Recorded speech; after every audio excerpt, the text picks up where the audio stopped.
Bonsoir, bienvenue dans cette édition spéciale de Washington Forum présentée à Kinshasa. Nous sommes très heureux d'être dans les locaux de notre télépartenaire B1. Également très ravis de co-présenter cette édition avec ma collègue Julie Sefou. Julie, bonsoir. Bonsoir Abdourahmane, bonsoir à vous. À l'image du reste du continent, la population de la République démocratique du Congo est majoritairement jeune. Selon les estimations, au moins 60% de la population a moins de 20 ans. Si certains y voient un défi, pour d'autres, ils considèrent comme une réelle opportunité pour la République démocratique du Congo. Juste pour vous donner une idée de l'esprit d'entrepreneuriat de cette jeunesse, selon Brookings Institution, un groupe de réflexion basé à Washington, plus de 70% des jeunes de la RDC sont à leur compte ou contribuent au travail familial, ce qui prouve également aussi un manque d'emplois disponibles à ces jeunes. Washington Forum se penche donc sur les défis de cette jeunesse, son engagement pour le développement, ses opportunités et son avenir.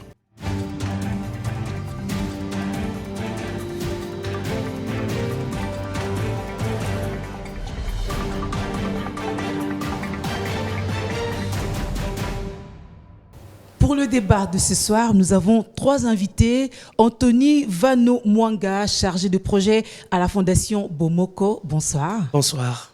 King Eloa Kimwenze, président de l'ONG Jeunes Vivants avec Handicap. Bienvenue. Merci, madame. Et Pascaline Zamunda, coordinatrice nationale du cadre de récupération et d'encadrement pour l'épanouissement intégral des jeunes. Merci. Merci à tous d'être avec nous pour ce débat. Et Julie, on va justement démarrer avec Pascaline. Pascaline, vous avez beaucoup travaillé à Goma, dans l'est du pays. C'est une région qui est frappée par l'instabilité. Comment est-ce que cette instabilité affecte les jeunes en termes d'opportunités? Oui, effectivement, parce que ces jeunes vivent sous la menace permanente d'être tués, de se déplacer parce qu'ils doivent fuir l'insécurité ou bien d'être enrôlés dans les forces et groupes armés. Et dans cette situation, dans ces contextes, il est difficile pour ces jeunes de penser en termes de leur épanouissement parce que leur préoccupation majeure, c'est d'abord leur vie et leur survie. Mais qu'à cela ne tienne, il y a quand même aussi certains jeunes qui essaient de se sortir de ce lot et pouvoir réfléchir à des pistes de solutions pour sortir, notamment dans ces cirques qui exposent leur vie. King Eloa Kimwenze, vous êtes engagé contre la discrimination, contre les jeunes vivants, pour les jeunes vivants avec handicap. D'où tirez-vous votre engagement pour cette cause? Merci beaucoup. Je commencerai d'abord par dire pourquoi je me suis engagé. C'est par rapport à moi-même personnellement, parce que vous allez voir que je suis déjà handicapé. Et déjà dans la société congolaise, quand tu es handicapé, tu as certaines discriminations, entre autres. Aller à l'école, tu es handicapé, donc tu ne peux pas étudier. Il faut rester à la maison, on va s'occuper d'autres personnes, entre guillemets, valides. Et moi, je me suis engagé pour changer un peu cette mentalité de Congolais, essayer de voir que malgré l'handicap que j'ai, je peux peut-être faire mieux que les autres. Mais mon exemple est d'ailleurs, moi, j'ai étudié comme tout autre. J'ai fini déjà ma licence bientôt là. Donc, c'est que je veux aussi donner l'espoir aux autres handicapés. Vous travaillez sur quoi? Je travaille sur l'informatique de gestion, l'importation et l'exportation des produits pharmaceutiques de la place. D'accord, Okay. super. Alors, je me tourne, disons, auprès de Anthony. Alors, vous travaillez également beaucoup avec les communautés locales. Il est difficile pour ces jeunes de s'impliquer, n'est-ce pas, au niveau du travail communautaire. Comment est-ce que vous vous y prenez, justement, pour que ces jeunes s'intéressent à des causes comme la lutte contre le cancer, dont votre organisation, justement, est connue ici en RDC? Merci beaucoup. Bien évidemment, avec la situation économique et sociale qui est très instable dans notre pays, où chaque jeune est tourné plutôt vers la recherche de gains, mais on se rend compte qu'il y a beaucoup de problèmes qui relèvent dans la société. Il faudrait lever la voix afin d'essayer d'inverser la tendance et aussi faire découvrir au public et à toute la population que le côté humanitaire est très important, parce que c'est même ce côté qui permet d'assurer la vie et à plusieurs personnes qui émanent de nos familles, de nos communautés, de nos milieux. Alors nous en avons fait un cheval de bataille avec évidemment beaucoup de sacrifices et des restrictions pour essayer de présenter cela aux jeunes. Une fois présenté ces activités aux jeunes, ils se sont intéressés, ils trouvent que c'est noble et sans effort aucun, ils s'engagent Et puis voilà, nous marchons avec eux. Donc ce sont des causes qui mobilisent? Bien sûr, bien sûr. D'accord. Pascaline Zamunda, vous êtes aussi spécialiste en genre. Dans un contexte déjà difficile pour tous les jeunes, c'est encore plus particulièrement difficile pour les jeunes filles. Exactement. Comment faire pour renverser la tendance? Effectivement, il y a beaucoup de défis, effectivement, comme vous l'avez dit. L'environnement est déjà très contraignant du point de vue socio-économique et politique, comme on a vu. Mais pour la jeune fille, elle est encore sous le joug de toutes ces discriminations, toutes ces violences qu'elle vit au quotidien et qui se perpétuent. Il y a une certaine reproduction de violences sexuelles et violences basées sur les genres qui sont encore ancrées dans nos us et coutumes, et ce qui fait que ça bloque la jeune fille à aller vers son épanouissement et à réaliser son plein potentiel. Mais effectivement, là où il y a des problèmes, il y a toujours des solutions. C'est comme ça qu'on essaie d'imaginer à des programmes qui renforcent l'accès de la jeune fille à l'information, qui lui permet aussi d'accéder aux différentes ressources, qui soient matérielles, qui soient intellectuelles et qui soient financières. Et les problèmes des jeunes filles, selon qu'elles soient à la capitale ou en province, se différencient à quel niveau à peu près? Les problèmes sont similaires. Je dirais que, bien sûr, quand on parle à l'Est, on sait qu'il y a aussi cette insécurité liée à la présence de forces groupes armés qui a créé le viol, qui est encore une fois utilisé comme une arme de guerre. On parle aussi des viols domestiques dans la capitale. Bien sûr, c'est ce que je voulais juste donner, cette différence. Il y a aussi les viols aussi dans la capitale et même dans les régions où il n'y a pas d'insécurité. Mais imaginez maintenant que la donne des viols dans les contextes des conflits devient un problème assez particulier qui fragilise davantage encore la femme qui est déjà exposée. Et donc, pour moi, les problèmes sont similaires et donc vous pouvez le voir au niveau de la situation actuelle. On ne peut pas dire qu'il y a des femmes qui sont beaucoup plus avancées ou des jeunes filles qui sont beaucoup plus avancées dans notre pays, d'une province, par rapport à l'autre. Les problèmes sont similaires, les défis sont les mêmes. Et c'est ce qui justifie d'ailleurs l'implication des femmes et de la jeune fille par-ci, par-là. Je vais me tourner auprès de Éloi. Justement, en termes de formation, pour aider toutes les couches de la société, de la jeunesse, quel secteur ou quelle filière le gouvernement devrait-il investir davantage pour aider justement ces jeunes à s'en sortir? Merci beaucoup. Je dirais, si le gouvernement veut aider surtout les handicapés, c'est en commençant d'abord par l'éducation. Parce que c'est par l'éducation que quelqu'un peut s'épanouir dans la vie et se retrouver. Et si tu as une bonne éducation, la discrimination ou pas, tu vas avancer avec tes objectifs et puis tu vas travailler partout où tu seras et puis tu vas retrouver quelque chose qui ne viendra pas pour rester, voir comment on m'a discriminé et puis je peux rester dans mon coin. Et puis voilà, donc on travaille surtout sur aussi le leadership. Nous avons des formations que nous organisons avec nos partenaires, surtout pour l'inclusivité des jeunes handicapés dans la société. Pour qu'ils croient qu'en fait qu'il est possible de surtout ça, nous leur donnons aussi cette chance-là parce qu'il y a d'autres familles, quand tu viens dans une famille, ils te disent, bon, moi je suis handicapé, je ne peux pas étudier, donc je ne ferai rien. Alors nous, on est là comme les témoins vivants pour leur donner l'espoir que non, avec les potentiels que tu as, tu peux faire mieux que les autres. Donc il ne faut pas perdre l'espoir. Oui, ça c'est ce que vous faites en tant qu'individu, en tant que structure. Mais qu'est-ce que le gouvernement, à son niveau, en tant que politique nationale, devrait faire pour vous? Pour nous, je dirais, il faudrait d'abord commencer par accepter d'abord les handicapés par toutes les institutions qui prennent des décisions. Donc c'est très important. Et par la discrimination que nous parlons, si déjà vous voyez dans un ministère ou un cabinet de quelqu'un qu'il n'y a pas de handicapés, c'est déjà une discrimination.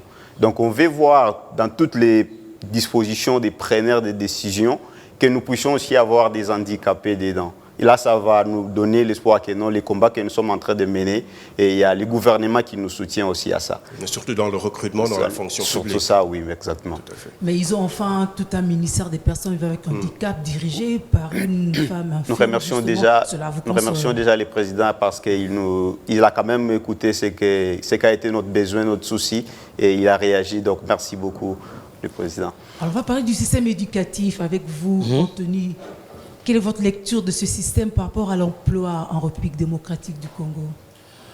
Je crois que je reconnais qu'il y a beaucoup de défis par rapport à notre système éducatif. Je crois que le problème principal tourne autour d'un fait social où le niveau de pauvreté bat à son plein. où on est en contact avec ce monde éducatif personnellement et on menait plusieurs projets avec l'UNICEF par rapport au domaine éducatif. On remarque que ce sont la prise en charge des enseignants d'abord qui doit suivre, qui doit être vraiment revue et nous encourageons notre politique à revoir cela.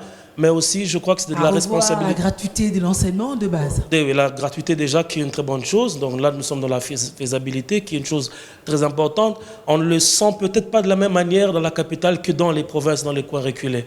Pour eux, d'ailleurs, ça a un très grand impact. Je suis parti par-ci, par-là à l'intérieur du pays et je sais déjà que ça a un très grand impact pour eux parce qu'ils n'attendaient que ça. Donc il y a un problème de finances, mais il y a un problème aussi d'équipement. Donc pour vous, le fait qu'on dise à ceux qui sont à l'intérieur qu'ils n'auront pas besoin de l'argent de loyer, ils n'ont pas besoin d'argent de transport par rapport à ceux qui sont dans des villes, ce n'est pas une discrimination, c'est bon.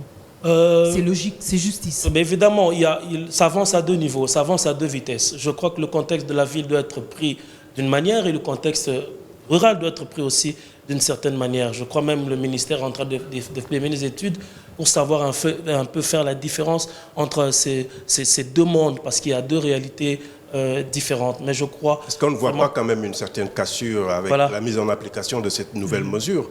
Beaucoup d'écoles apparemment ont du mal à s'équiper et même à payer les enseignants. Est-ce que c'est quelque chose que vous constatez? Mais oui, je constate, surtout parce que dans le ministère de l'Enseignement, il y a des catégories, il y a les catégories A, B, C. Donc, toutes les écoles ne fonctionnent pas dans une même catégorie, n'ont pas les mêmes ressources financières qu'ils étaient en train de mobiliser avec la contribution des parents. Donc, donc ce qu'on leur propose par l'État devient pratiquement inégal par rapport à ce qu'ils percevaient. Ouais, je comprends de loin, je comprends leur démarche, mais par ailleurs, dans le milieu rural, ce que l'État propose est en fait élevé par rapport à ce qu'ils percevaient et par rapport à ce qu'ils faisaient. Donc, vous comprenez que dans le milieu rural, ils se trouvent assez satisfaits et ce n'est pas le cas dans le milieu urbain. D'accord. Alors, Pascaline, selon le Partenariat mondial pour l'éducation, il y a plus de 3,5 millions d'enfants en âge d'aller à l'école qui ne sont pas scolarisés. C'est quand même un problème.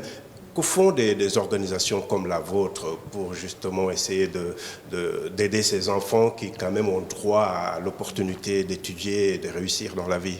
Oui, malheureusement, c'est très difficile de récupérer un enfant à 5 ans qui n'a pas étudié. Mais souvent, ça se remarque, ça se constate quand il a grandi.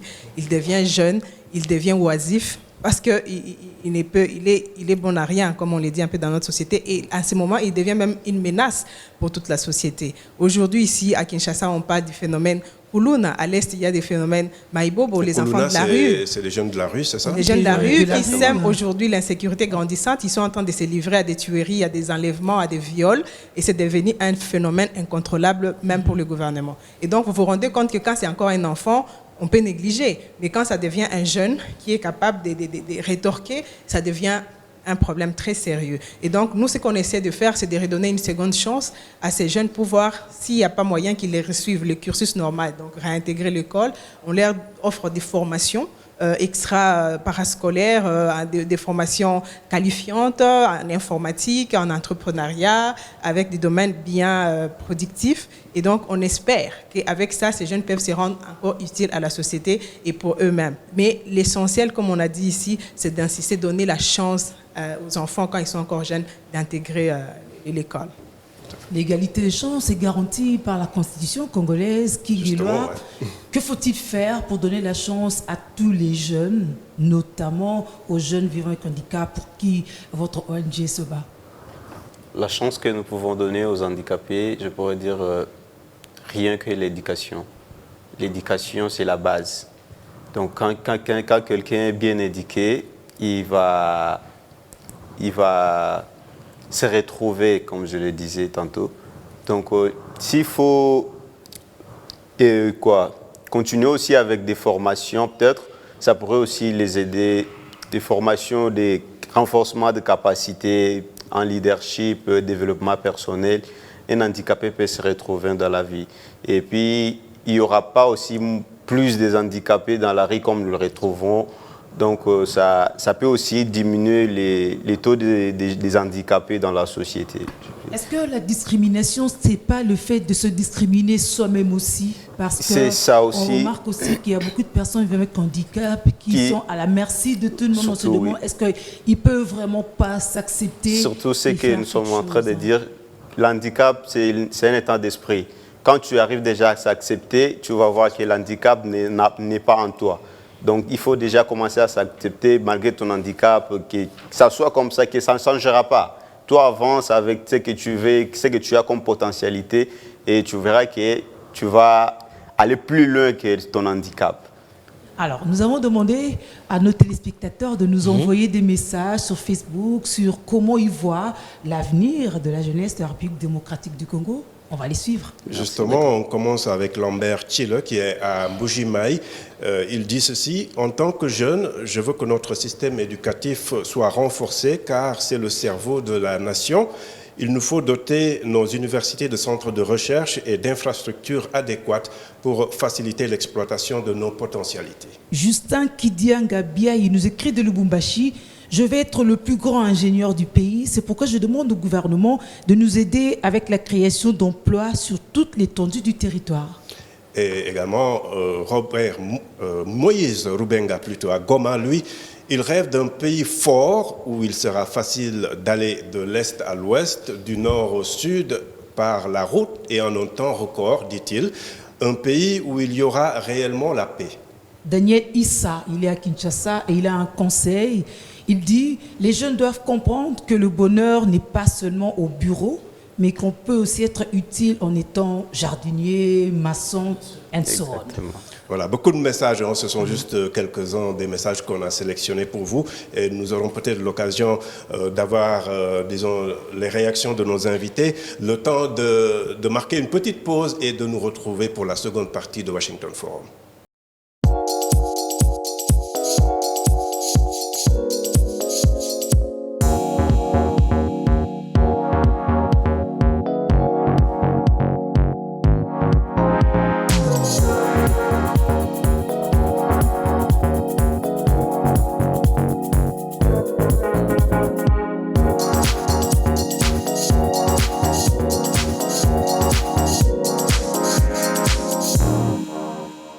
Heureux de vous retrouver pour la seconde partie de Washington Forum, une coproduction VOA Afrique B1 que j'ai le plaisir de présenter ici à Washington avec Julie Sefou. Julie, bonsoir.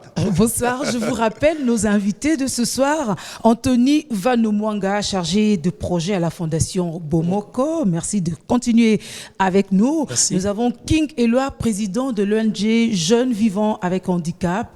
Et Pascaline Zamunga, coordinatrice nationale du cadre de récupération et d'encadrement pour l'épanouissement intégral des jeunes. Alors, comment les jeunes voient-ils leur avenir? Nous avons posé la question à quelques personnes, quelques jeunes que nous avons rencontrés dans les rues de Kinshasa. Je vous propose de suivre. Pour de nombreux parents, l'inscription des enfants à l'école était difficile. Et voilà que le nouveau président arrive, bouscule les choses. Il a imposé la gratuité. De nombreuses personnes étaient dans l'impossibilité de payer les frais. Aujourd'hui, leurs enfants sont à l'école, gratuitement. Vous voyez, c'est ce genre de choses que nous voulons. Nous espérons que des sociétés vont venir s'implanter, nombreuses, et donner du travail aux gens. Que l'agriculture se développera. Que les gens puissent manger suffisamment, comme ailleurs dans le monde. Voilà ce que nous attendons de ce gouvernement. L'idée d'augmenter les salaires des soldats et des enseignants est bonne, mais il faut qu'ils continuent dans leur lancée. Nous voulons voir le changement à tous les niveaux. Tout le monde n'a pas vocation à travailler dans un bureau, alors vendeurs de soda et autres, chacun dans son domaine doit pouvoir percevoir ce changement. Pas à 100% bien sûr, mais au moins à 50%. Ce que nous voulons avant tout, c'est du travail, c'est le manque d'emploi qui est à l'origine de tous ces coulounats. Certains gamins sans cœur choisissent la mauvaise voie pour avoir de quoi vivre. Ils prennent de machettes. Alors, nous aimerions que le président, qui a son peuple à cœur, il a lui-même dit, le peuple d'abord, crée des emplois. Je veux la paix, que ce pays s'améliore, que de grandes entreprises arrivent et donnent de l'emploi à nos enfants afin que la paix règne dans ce pays. Voilà, c'était des jeunes Congolais qui s'exprimaient par rapport à leur avenir. Pascaline Zamunda, selon vous, quel est le plus grand atout de cette jeunesse? La jeunesse congolaise est entreprenante. Ça, on l'a tous remarqué, comme on l'a dit. Déjà, quand on parle de l'entrepreneuriat, la majorité des jeunes sont dans l'informel. Et vous allez voir que les jeunes, même s'ils n'étudient pas, mais au moins ils pensent à une activité qu'ils peuvent faire. Aujourd'hui, on reconnaît dans les secteurs du bâtiment, la construction, dans la menuiserie, dans la cordonnerie, dans la vente des crédits, dans tous les domaines presque, il y a les jeunes et de toutes les catégories. Donc, ça, c'est une qualité que je reconnais aux jeunes Congolais. D'ailleurs, dans les commentaires Facebook, un des téléspectateurs parlait de ces métiers qu'on pouvait faire, qu'on n'était pas obligé de rester dans les bureaux ou de chercher un emploi, disons, dans les bureaux. Je t'ai vu un peu réagir par rapport à ça, Anthony. Bien sûr, parce que, vous savez, en côtoyant cette jeunesse dont je fais partie moi-même, on se rend compte qu'à l'image de notre pays qui regorge de plusieurs ressources naturelles, qui est un scandale géologique, je crois que c'est un scandale de talent chez nos jeunes. Les jeunes Congolais, c'est tout faire. Et dans chaque coin, vous retrouvez beaucoup de choses auxquelles vous ne pouvez pas vous y attendre. Je crois qu'il y a un problème juste de motivation supplémentaire pour eux, mais aussi de revalorisation de tous les secteurs. Aujourd'hui, la jeunesse croit qu'il ne faut réussir que soit par la musique seulement ou par le sport en jouant au foot.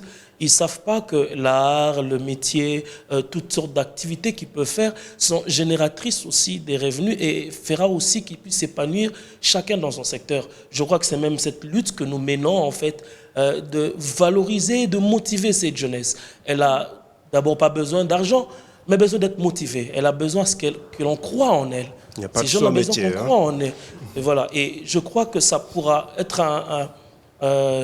quelque chose qui va leur booster et leur permettre de donner des résultats escomptés. Est-ce que vous ne pensez pas que dans cet encadrement, il est quand même temps de rechercher aussi la certification quelque part? Sinon, on a des jeunes fourre-tout, ils savent tout faire, mais finalement, ils ne sont pas qualifiés, ils ne sont pas compétitifs, ces jeunes Congolais. Voilà, alors c'est un problème d'orientation pédagogique à l'école, comme on l'apprend, mais aussi un problème d'orientation professionnelle. Vous savez, quand quelqu'un sait faire beaucoup de choses, il faut juste l'orienter et le canaliser à bien le faire. Ça aussi, c'est la part de la société civile, mais bien plus de notre gouvernement, de savoir mettre des systèmes qui permettent à ces jeunes d'avoir des orientations qu'il faut par rapport à leur métier.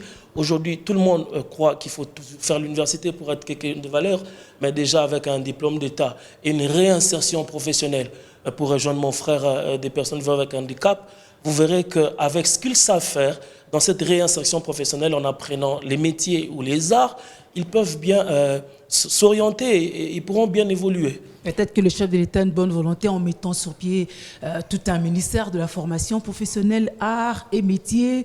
Bon, bien sûr, on va construire des bâtiments et puis les moyens vont suivre. Mais à un moment, les jeunes se disent, moi, je ne peux pas aller là-bas. On trouvera que je n'ai pas le niveau qu'il faut. Moi, c'est le bac et puis plus 4, plus 5, plus 8. Oui, je crois que créer un ministère, ce n'est pas l'important, mais créer des mécanismes dans des ministères qui existent, oui. Je crois qu'aussi, il ne faut pas attendre que les jeunes reviennent vers le ministère. Je crois que c'est à l'État de chercher ces jeunes. Il faut aller les chercher là où ils sont et je crois qu'ils sont motivés. Et là où ils sont, ils peuvent commencer à créer le développement dans leur milieu. Alors vous, Éloi, comment voyez-vous l'avenir, surtout pour les personnes vivant avec un handicap?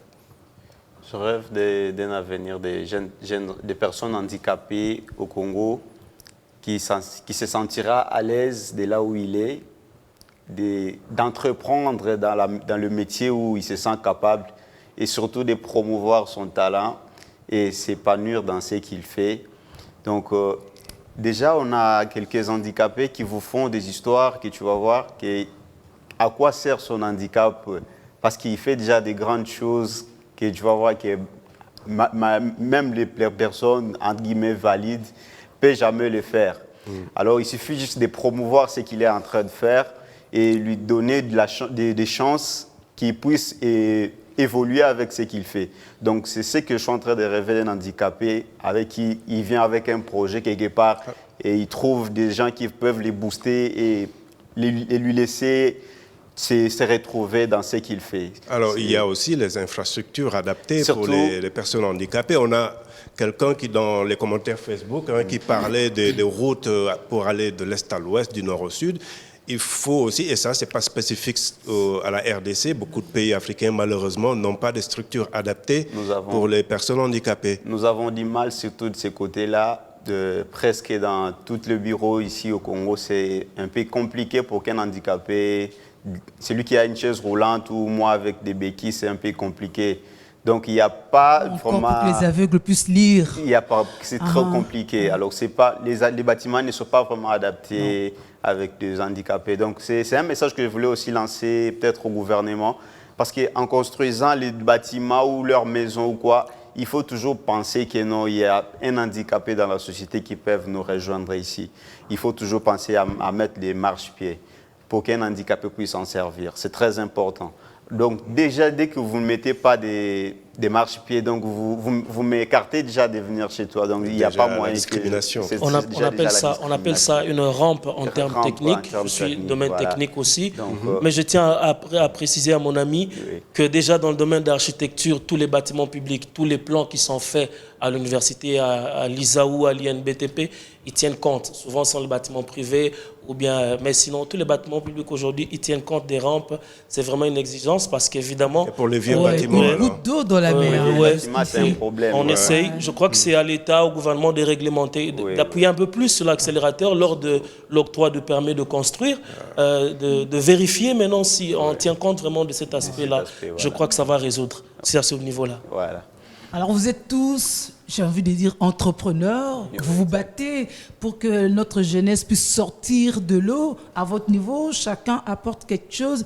Alors, que pensez-vous du gouvernement? Qu'est-ce que vous attendez? Ce serait quoi votre appel nouvelles aux autorités, un nouveau pouvoir qui arrive, certainement avec des visions. On ne fait pas de la politique, mais ce serait bien de voir quelle vision... C'est quand même le vœu qu'on formule tous. Vous vous attendez à quoi avec ce nouveau pouvoir? Voilà, déjà, moi je suis dans la lutte contre le cancer en RDC.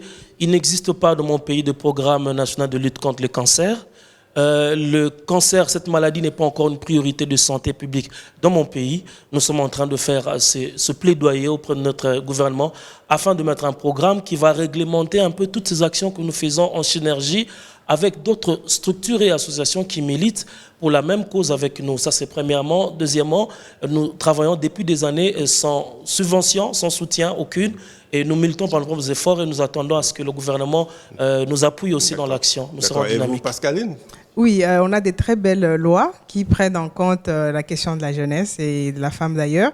Et donc, on demanderait juste que le gouvernement soit réaliste et qu'il puisse effectivement réaliser ses promesses parce que généralement, ce sont des programmes, ce sont des mécanismes, mais qui sont vides. Il n'y a pas d'appui, il n'y a pas de financement concret.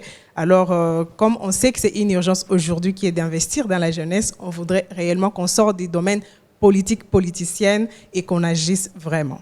Monsieur Kimonze.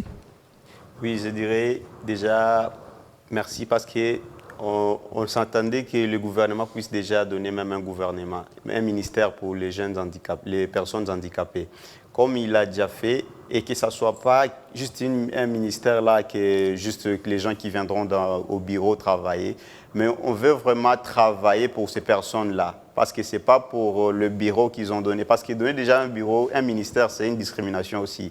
Déjà, il faut que ça soit vraiment qu'il soit très réaliste à ce qu'ils sont en train de faire.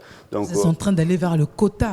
Oui, exactement. Donc, qu'il soit vraiment réaliste, donc qu'il ne soit pas vraiment resté dans le bureau, parce que ce n'est pas un ministère qu'on doit rester toujours au bureau. Il faut sortir dehors, parce que dans la rue, il y a encore des handicapés qui traînent là.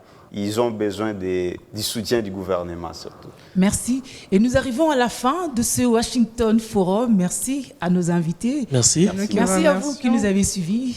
Merci Abdou. Merci beaucoup Julie. Vous pouvez retrouver cette émission sur notre page Facebook et également sur notre site internet. Je remercie toute l'équipe de B1 qui a produit cette émission en compagnie de VOA Afrique. Merci, à très bientôt. Au revoir. Au revoir.